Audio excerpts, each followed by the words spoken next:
Hello, everybody. Welcome back to the podcast. Or if you're new here, welcome. I'm Sam. I'm Liz. And today we are continuing horror musical themes. The horror musical theme. There are themes of horror musicals. That's right. This month we are talking about horror musicals, and I am so very jazzed and excited, and maybe I'm alone.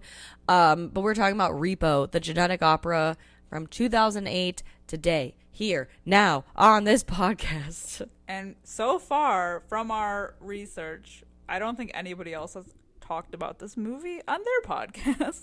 I hope not. They probably have, but I just couldn't find any. So this might be a unique experience for everyone. I hope. I feel like this movie does have a cult following, and yet somehow I feel like we're alone in liking it. I guess I don't even know if you like it. I think you like Mysteries. it. Right? I love this. So let me just tell you that this was my very first, I think this was my second blind purchase ever. I had only ever bought like 2 movies back when like you had to go to Best Buy, right? Mm-hmm. I'd only ever bought 2 movies, like a full blind buy, never having seen them before, full faith that they're going to be good. The first one was called Watching the Detectives, and I bought it because it had Cillian Murphy in it. And he, I feel like, is my first true love. And so I bought everything with him in it. Like Sunshine, Watching the Detectives. Sunshine is like, so good. So good. Very so underrated. fucking good. And then this movie, I saw on the shelves at Best Buy. I remember being with my mom and my stepdad at the time. And I was like, what the fuck is that?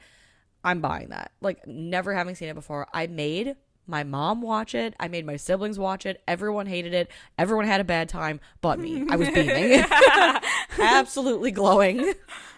Glowing like the Zydrate in this movie. And so here we are all these years later, and I love it just as much. Yeah. No mystery there. So I don't have quite that far back of an experience. I watched this for the first time while I had COVID. So it was like a fever dream. Yep. And if you've seen this movie, you know why. It's a lot. But I enjoyed it. Yeah. Good. I thought it was great. And I feel like we might be alone in that thought because I don't think a lot of other people like this movie. I know. I feel like this movie, it definitely is a cult movie. Like, if you like it, you're into it, you like it. If not, you don't like it at all. Yeah. But I feel like there's no in between. Yeah. You know? And also, I think it's kind of funny that there's like a blatant ripoff of this movie called Repo Men, and it's got Jude Law in it. And the one day like the same kind of concept. Yeah, so like it's in the not too distant future. People like Repo Men harvest organs, from people that haven't paid, whatever. And I'm not a fan of Jude Law. I don't think he's like a fan. Like, I'm just generally not a fan. There are certain movies like Spy, but I don't like Spy for him. Yeah. I like the movie and he happens to be in it. But my grandma, she liked Jude Law. And when I lived with her, she was watching this movie the one day and I was like, what is this? She was like, oh, it's Repo Men. I'm like, what's it about? She's like, oh, these people repo organs. And I was like, interesting. So it's like Repo the genetic opera without the genetic opera. Yes. Without the musical aspect of it. Yeah. If Repo the genetic opera was not a musical, it would be that stupid Repo Men movie. So currently, Repo the Genetic Opera has a 6.4 out of 10 on IMDb. It only has a 37% on Rotten Tomatoes. Oh. So am I surprised? No. Am I disappointed? Honestly, no, because I'm not surprised. Yeah. It's sad. It's sad because I don't know. There's some bops in this movie, okay? This movie's full of absolute bangers. Yeah. And it's a star-studded cast. What movie has fucking Sarah Brightman in it? It's a genetic opera, and they were like, we're going for an opera singer. I love Sarah Brightman. She has a beautiful voice. She looks beautiful too. Mm-hmm. She's got like anime eyes. eyes. It's true. Oh my God, I love Sarah Brightman so much. But this movie's got Paris Hilton, Bill Moseley, Sarah Brightman, the guy from Buffy, I think Giles. I don't know the actor's name. I've never watched Buffy, the show. Yeah. But super familiar. it's got Alexa Vega in it. Yeah, Spy Kids Alexa Vega. Yes, exactly. Like, so fucking weird. Yeah. It's got so many good people in it. Mm-hmm. And then this movie, and I have to tell you too, like the grave robber, I was like so attracted to him until you saw a picture of him not in the until I makeup. saw a picture of him without the makeup, and I'm like, oh. Yeah. I feel like that's like a thing though with like metal. Like anyone who wears a lot of makeup who's in like a metal band, and anyone who is like attracted to them, and then they realize like what they look like without it, and you're like, oh. That's like, okay. I mean, I know we were only 3 and 4 in 1994 when The Crow came out, but I have aunts who are a little bit older, and when that movie came out, my aunt was like, it was a thing. Like, everybody dressed up as The Crow for Halloween, and they all looked attractive in the makeup until like the club lights went on and the sweat like wore it off, and you're like, oh God, Jesus Christ. It's like fucking Ichabod Crane, and not the Johnny Depp, version. Yeah, the lumpy chin one. Exactly, the fucking hook nose one. But I feel like goth makeup has that effect where you're like, oh fuck, like he's dark and mysterious, and then you wash your face at the end of the night and you're like, geez, ass. Whoa. No thank you. I know, rough. And no disrespect, because the guy's got a great voice. He has an amazing voice, and he's my favorite like singer in this whole movie. Well, and his songs are like some of my favorites. If you've ever, so this movie I believe came first, and then he also did a movie called The Devil's Carnival, which I know it's streaming somewhere. I want to say Tubi. Devil's Carnival is similar-ish to Repo. No. I would say it's maybe similar in tone to Repo, just because like the same people did it. And like that Terrence, whatever his last name is, the grave robber. Yeah. He's in it. He plays the devil. So he basically is reading like fairy tales, and like you get like musical numbers and stuff. And that one is okay. I don't like The Devil's Carnival as much as I like Repo. And then there's a movie called Alleluia, which I think is a sequel to Devil's Carnival, but I have not seen that one. But the grave robber plays the devil in both. And it's that fucking voice, man. It's that deep, deep voice. Yeah. The voice is very attractive. It is. Mm-hmm. And so is he in the makeup. It's true. It's true. In the makeup. Oh, damn. And he sings like the best song in the movie. Oh, yeah. Zydrate Anatomy. That song fucks. Bop. Oh my God. This would be a good vinyl album, I'm telling you. Totally. Oh, should we get into it? Let's jump into it. Yeah, let's jump right into it. So we're in the not too distant future. Because I think at the end, doesn't it say it's like 2050 something? Yeah. Yeah, like 2040 or 2050 or something like that. Yeah, I want to say it's like 2053 or something. So not too distant future. Really not too distant future from us. Ew, weird. I know, I don't like that. I don't like that. I'll be in my 60s. I don't like watching, like there's a lot of 80s sci-fi movies where it's like the year was 2020 and we're like, oh God. And there's like, we're living on Mars and there's floating everything and we're like, Yeah, then we got to 2020 and it's like not only a global pandemic, but it's like the rise of people on TikTok doing fucking stupid dances. It's like, yeah, right. This is 2020. Amazing. We've evolved so much. Mm-hmm. Jesus Christ. Yeah, I think it's like the year 2050 something. So basically in the not too distant future, there's an epidemic of organ failures, which arises, a family company called GeneCo arises, and they basically give out like designer organs, I guess, if you want to say. At a premium. And essentially Zydrate is a painkiller that can be illegally harvested by grave robbers from dead people, and they use it during these surgeries, and it becomes like all the rage. I'm thinking like District 1 Hunger Games kind of crazy. Mm-hmm. And with Gene Co, basically, if you can't afford to pay them for your organs, they will send a repo man to come and collect them at the cost of your life. Yeah. And I love the comic book opening. Yup. Like I said that before, especially when we were doing like our creep show episodes. Mm-hmm. Yeah, love that. I love that. Mm-hmm. Yeah, I love that they kind of like lay it all out for us, and then we get into it. Yeah. And this whole movie, there are so many songs. I feel like there's very few, if any, scenes where it's dialogue with no like singing. Yeah. It's very rare. Yeah, even if it's not a song, they're singing a sentence instead of saying a sentence. Mm-hmm. Mm-hmm. Yeah. Yeah. It's like definitely an opera. Well, yeah, and I kind of appreciate that they explain kind of what is going on, because we literally are walking into this like wasteland looking thing. Yep. With the prominent Gene Co building. Yes.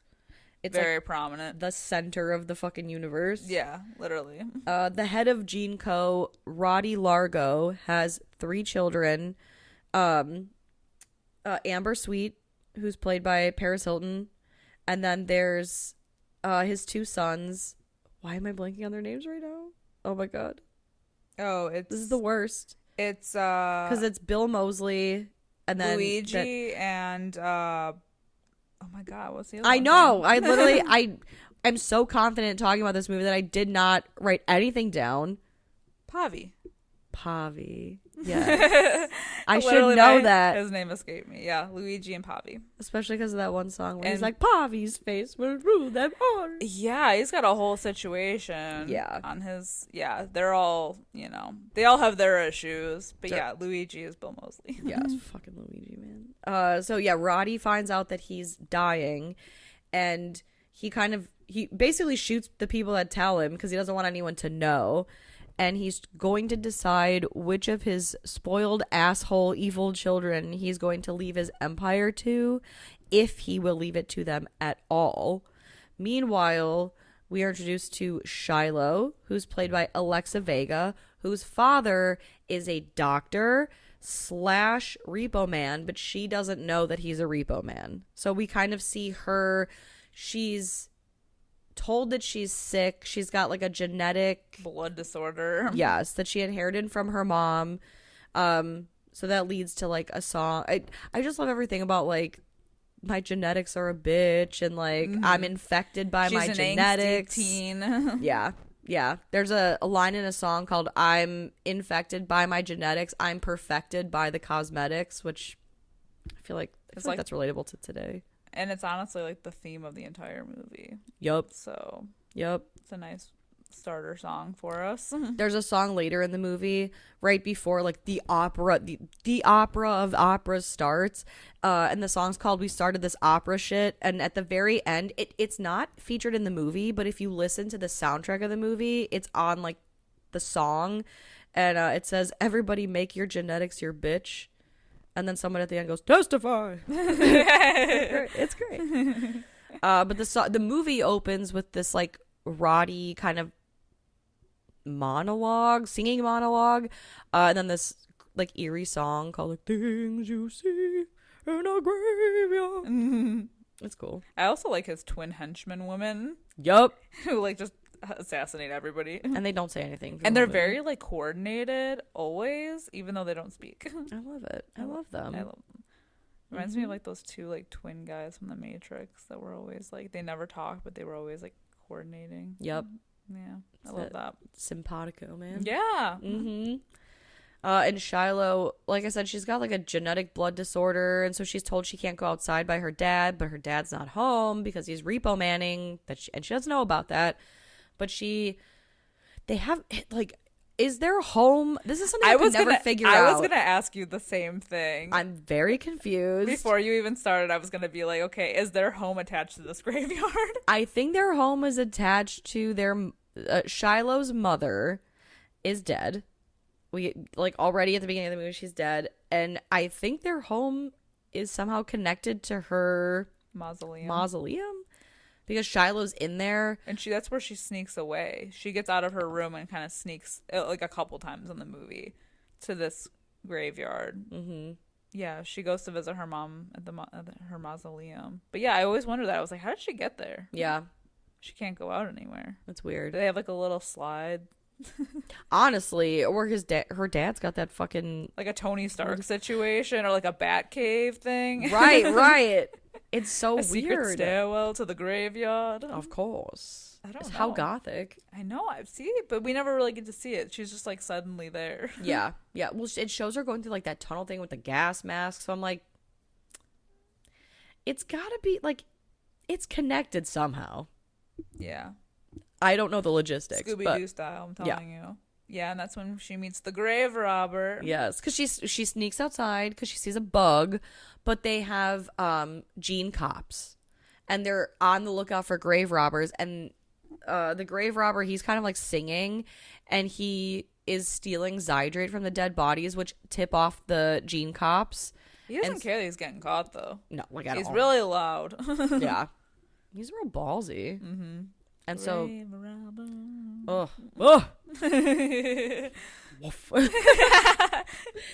so they like have to run away, and he helps her get away, but she passes out.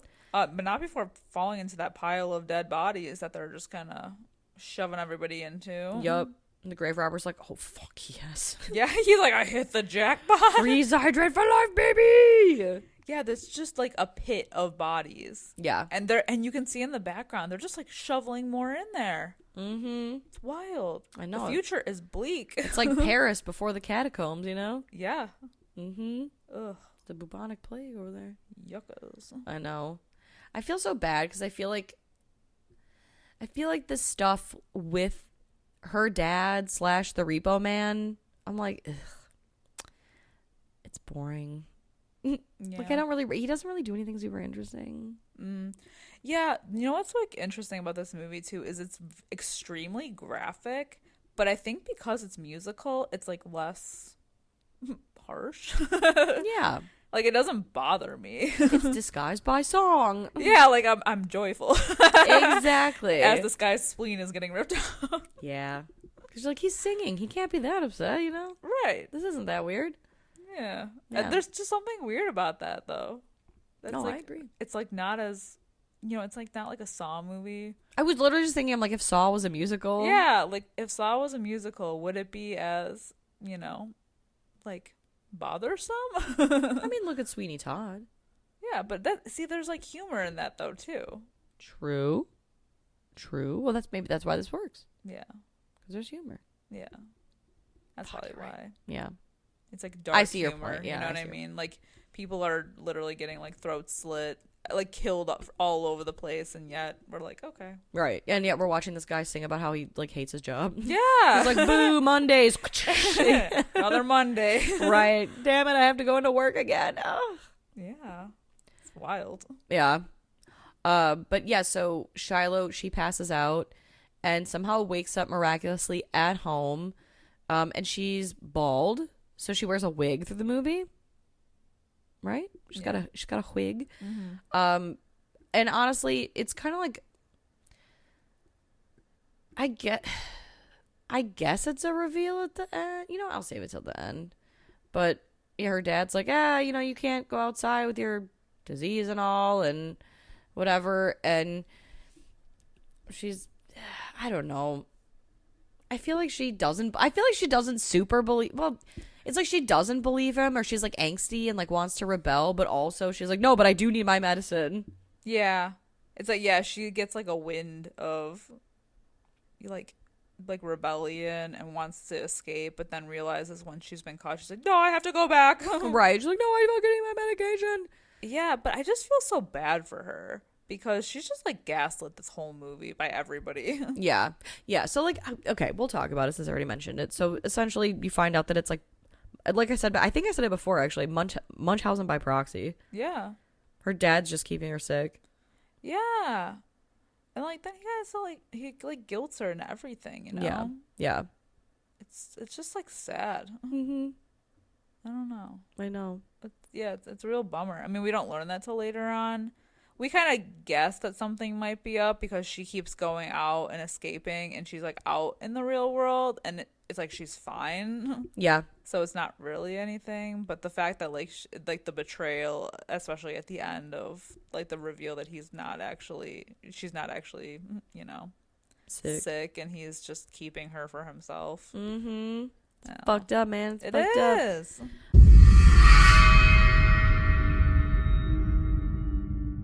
Hey creeps, looking for more frightfully good content? Head over to our Patreon at patreon.com/Fright Mic podcast to help support the show.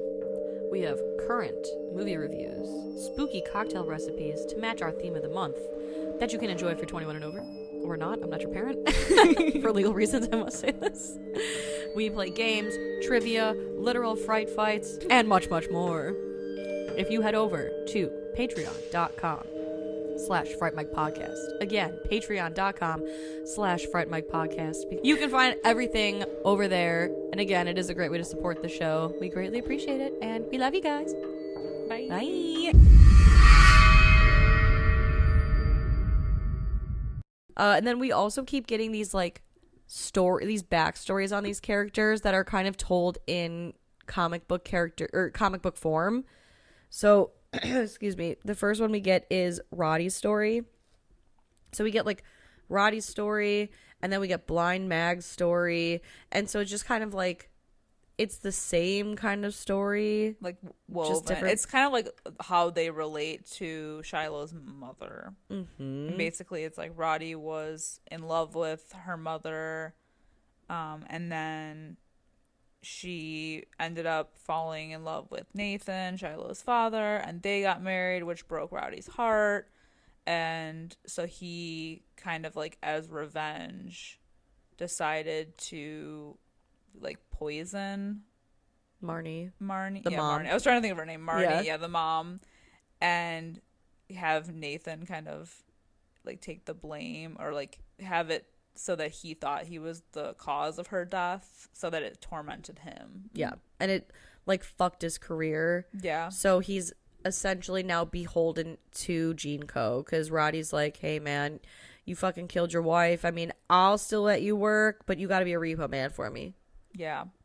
Yeah, and with Blind Mag, it's like she's blind, like was blind. Yeah, she was Marnie's best friend too. Yeah, Marnie's best friend, and she's also kind of beholden to him because he gave her the gift of sight, with these eyes, but only if she would sing these operas that he wanted her to. And so if she, you know, ever stopped doing it, then he would take her eyes back. Mm-hmm. So yes, and the grave robber does tell us in the Zydrate Anatomy song that Mag's contract's got some mighty fine print.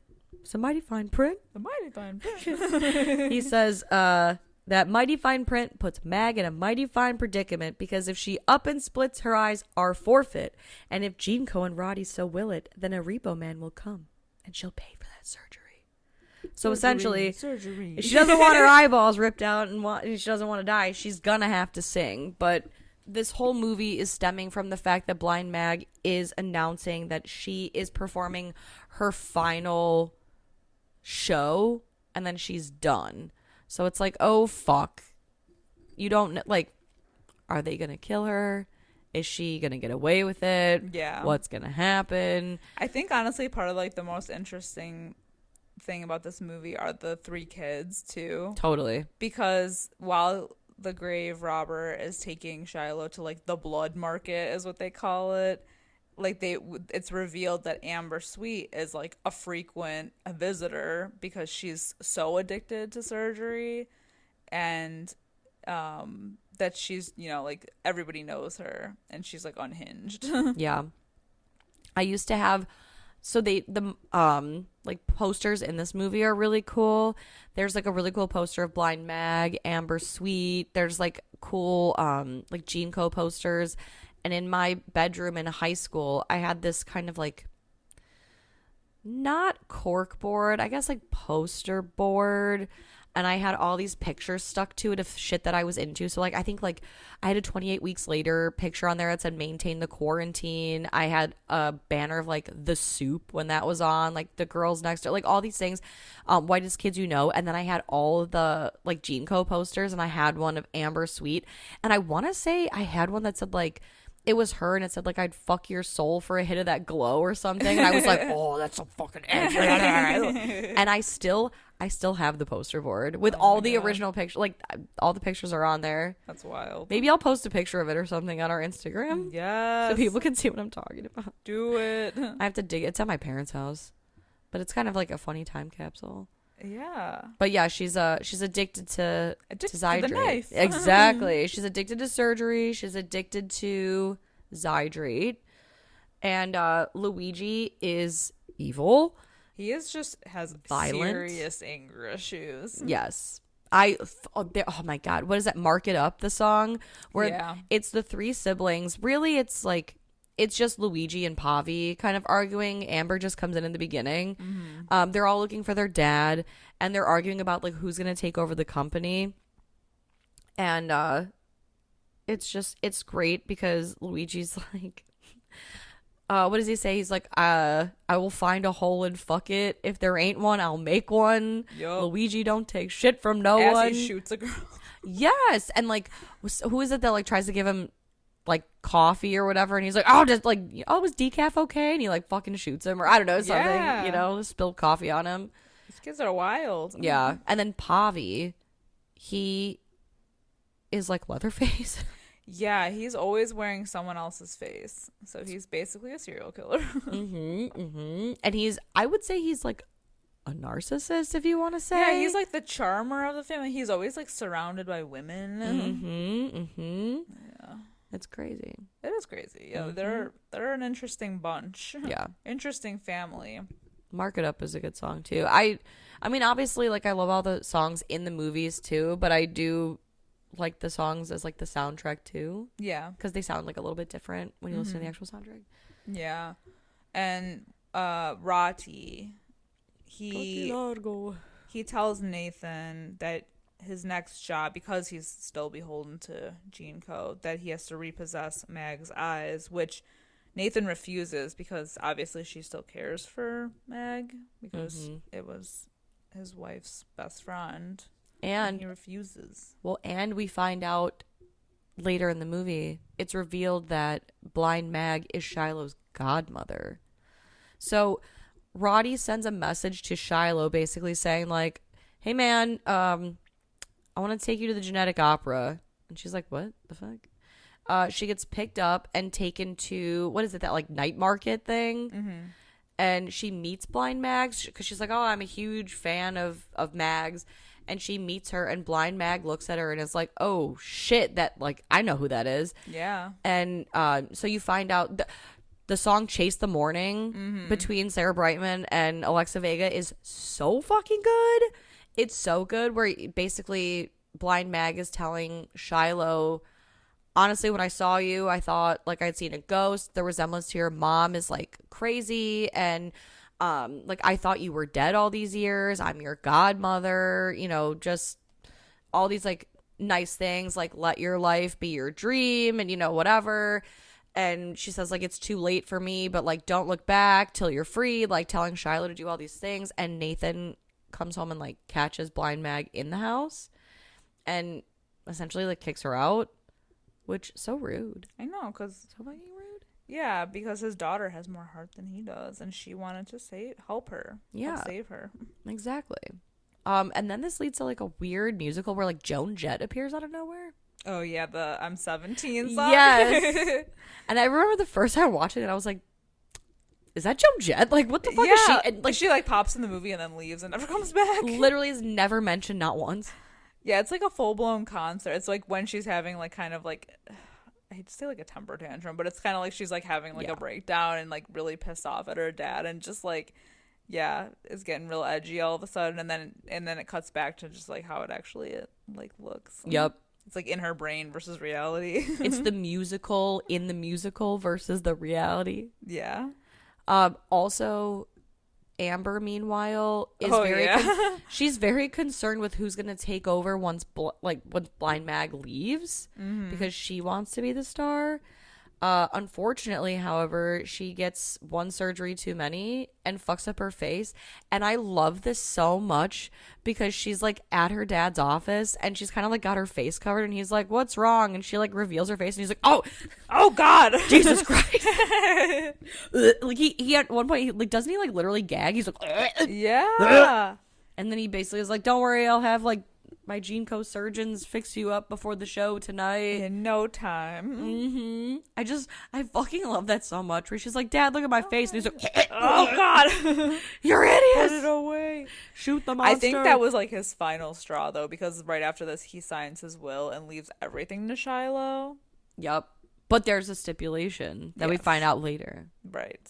And he is like really weird. He tells Shiloh, he's like, "I'm gonna send a car for you, and I want you to wear this to the opera tonight. 'Twas your mother's," and so she does, and she goes to the opera for a cure. Yes. Oh yeah, that's right. Because he's like, "Yeah, I got a cure. I got your cure.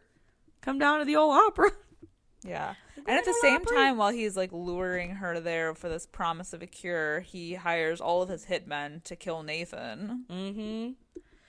He also, when Shiloh arrives at the opera, she's given a message and she's, Roddy's basically like, "Oof, man, the Repo man, he's out for you. So if you see him, because he's on the loose, you gotta kill him. Like, shoot first, ask questions later." You know what I'm saying? Like, but see, I feel like she should have asked more questions. She definitely should have asked She more kind of was questions. just like, okay.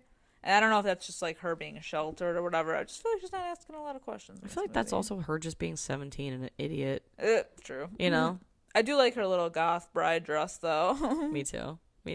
Her opera dress. It's so cute. It is cute. And I love this too because Paris Hilton, she's literally kind of like sticking her face back on. Oh my God. It keeps like peeling down from the forehead. It falls off. Yeah, she goes on stage dressed as like Marie Antoinette kind of. Oh man. Her face falls off. It's like when you go to bite into a slice of pizza and all the cheese comes off. Yeah. You know? Like literally it just flops off onto the stage and she's like horrified. It's so great. It's so great. You know that she like funded like a chunk of this movie? Yeah. She was so passionate about it. They were going to be behind because they had no more funds. And she was like, "No, fuck it. I got it." Yeah. Also, I heard that I believe most of, if not all of the clothes she wore in this movie are her own. That's incredible. Yeah, she said, "Wardrobe, no thanks." Quite the selection. That fucking outfit that she wears during the Zydrate Anatomy musical number, I can't even tell you how many years of my life I'm like, I'm going to be Amber for Halloween. And I just can't find anything that cute. Like that, that fucking rhinestoned bustier thing with the fucking strappy Hot Topic skirt thing. If you want to even call it a skirt. Yeah. And she looks so good with the dark hair and the blunt bangs. Yeah, she does. Fuck. She does look cute. I know. But then Blind Mag goes on. This is great. Oh my God. She sings in Italian and it's beautiful. And she's got these crazy like feather lashes. Like, I just love her eyes in this movie. Me too. They're like glass. They're so blue. Yeah. They're so like you said, they're like basically anime eyes. Yeah, she looks like haunting almost. That's a great word for it. Yeah, like she looks haunting and like, yeah, so she has her performance and, she's fed up. She's like over this. So she stabs her own eyes out. Yes, she does. Because she sings in Italian. I think it's Italian. And then in English, she's like, "I would rather take out my own eyes than fucking sing another day for your dumbass." And she just plucks them right on out. But then Roddy's like, "Oh, brother." And because she's levitating while she's singing it. And he basically just fucking cuts the rope. Yeah, and she gets impaled. And he's like, "Don't worry, folks. It's all part of the show." Yeah. They cut the curtain down. It's very beef dying during... I know. Yes, Phantom in of the Paradise. Paradise. If nobody has listened... If somebody listening to this episode hasn't listened to our Phantom of the Paradise episode... Please do. What are you doing? What are you doing? Go back and listen. Yeah. No, it's the same energy, though. For sure. Like, that's so chaotic that nobody knows what's real anymore. Yup. And then Shiloh does come in contact with the Repo Man, and she bashes him over the head, only to realize seconds later that it's her dad. And she's like, oh, well, that's interesting. I feel like it's that like Spider-Man meme pointing at each other. Like, I don't know why. Yeah, no, exactly. But she's like, you're the fucking Repo Man? He's like, wait, who the fuck what are you doing here? Yeah. Yeah. And the whole thing is like basically like the final act is of her like being betrayed by him. Yep. Like realizing how fucking gaslit she's been. Because Roddy basically she lied. Yeah. Like Roddy comes out and is like, so Nathan, did you ever tell your daughter how you killed her mother? Which obviously is not true, but then he's like, and also tell her she's not really sick. You've been poisoning her, haven't you? And her little alarm that she wears to take her pills, it goes off. Or, you know, like whatever. She like needs her pills and she passes out. And you're like, oh no. But then she opens her eyes and she's fine. Yeah. Further proof that she's been lied to. Yeah. And Roddy says to Shiloh that she will inherit Gene Co. and like basically everything on the condition that she shoot and kill her father. And so she shoots Roddy, but then Roddy shoots Nathan. Yeah. So she holds him while he's dying. And he formally disowns his own children. Yeah. They're a disgrace. Incredible stuff. Yeah, it's real dramatic. I swear these horror musicals, they always end up on a stage at the end of the day. I know it. Don't I know it. The movie ends with the grave robber. The goth opera. Yes, he's doing like a Zydrate anatomy reprieve. And yeah. I love where they end, like the characters end up like Amber auctioning off her face. Incredible stuff. It's so good. And then it said Luigi kills the top 3 bidders while Pavi ends up winning the auction and they're fucking for her face. So weird. Yeah. Apparently this movie was supposed to be like the middle movie of a trilogy of movies that just never got made. Interesting. Yeah, so there's like a prequel and there's supposed to be like a epilogue type thing. I hope at some point. Well, I guess I wonder if it's like a Sin City situation, you know? Right. Like in another part of town. True. Like this is happening. In another part of the world. And I think one of the most impressive things that I was reading is that this entire movie was built on one soundstage. I did read that as well. Incredible. That's so cool, yeah. Yeah. Wild. I know. This movie's a good time. This movie's a good time for the right audience. This is such a 2000s movie. Yes. Yes, it is. Why do you think that this did so poorly with people? I think it is... first of all, I think there are a lot of songs. I think it is mostly singing. I think it's a very weird genre. It was 2008 and it was Paris Hilton. I feel like people already either were like so like they were polarized by her anyway, even though she's fucking fantastic. I feel like maybe it's the material. Yeah. And even though the music slaps in my opinion, I hate that I said slaps. It's and it is very like pretty much the whole movie is singing. Yeah. I don't know if everybody likes that. Well, I don't know if like there's like a difference really between, you know, like how you have musicals that there's talking in between scenes, and then you have like obviously like the big songs that come on, but they're, you know, like Grease, you know, whether or like Chicago. Yeah, like Chicago, Grease. Like there's movies like Cry Baby, like you have actual like talking scenes with dialogue, and then you have like songs that come on. Like I wonder if people are more turned off by just singing in movies, right?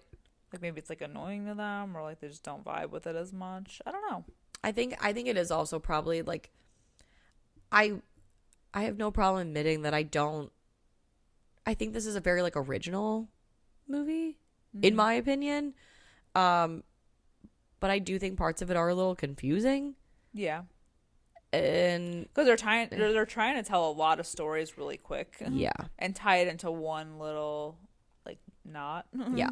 And I think there's like too many sometimes I think there's too many songs that kind of like roll into each other. Like I think in the scene where like Shiloh and her dad after Blind Mag leaves are arguing, I believe there's 2 songs in there, but you can't tell. You can't tell. The only reason I even know that now is because while I was taking notes for this, I was looking at like I want to make sure I write down this and that and the other, and it was saying like, oh, this song and this song and this song back all to play. back. Yeah. I was like, what the fuck? Really? Well, I think that is confusing because, like, someone like me who's only seen this movie, like, you know, now twice, like, it is, like, because they're singing the whole movie, like, is this a song or is this just, like, sung dialogue? You know, like, I get what you're saying. Like, it can get confusing. Yeah. Like, you don't know where tonally it, like, shifts. Whereas, like, I think more standout songs like Zydrate Anatomy, they have a totally different, like, you can tell that we're going into like a song. Number. Yes, and Chase the Morning, we're going into a song. Yeah, whereas when people are just singing and talking, you don't know, like, oh, is this a song or is this, like, we don't know. Right, exactly. Like, Mark It Up, I'd say, is a good one, too. Like, Paris Hilton comes in, and then, like, the siblings are going at it. I feel like even that's got, like... That's a number. It's a number. So, yeah, I think the weakest points in this movie are those... Not that I mind that they're singing the whole time, but I think it's a lot of the scenes with Shiloh and Nathan. I think it's most of those scenes just because a lot of the times they're arguing, and they're arguing in song. Yes. And it's, like, all over the place. I think those are the only parts of the movie where I'm just kind of like, yeah, they're not as strong. And I feel so bad saying it, but, like... anything to do with Nathan or the Repo Man character, you know, whatever, I think they are the weakest points of the movie, despite the fact that it's called Repo, the genetic opera. And he's, I mean, in a way, I guess he's the title character. He's the Repo Man. Mm-hmm. But yeah, everything that's interesting is about like Roddy, Luigi, like Amber. Exactly. And kind of like Blind Mag, like the backstory, you know, whatever. I even like the grave robber. It's like a weird side character. Yeah. I don't know why it seems that like Nathan is just the boring character. Yeah. I don't know if he just doesn't have standout numbers or he's just not interesting. Well, it's also kind of interesting that the movie, they set our world up. Like, this is what happened in the world and this is how life is now, but yet we don't get a lot of that. Yeah, we get we get like clips of like the Repo Men going and like killing people and taking their organs, but we don't get anything like outside of this dynamic that has been put in front of us, you know. I want to see more repoing. So yeah, well, kind of the parts. The organs. Yeah.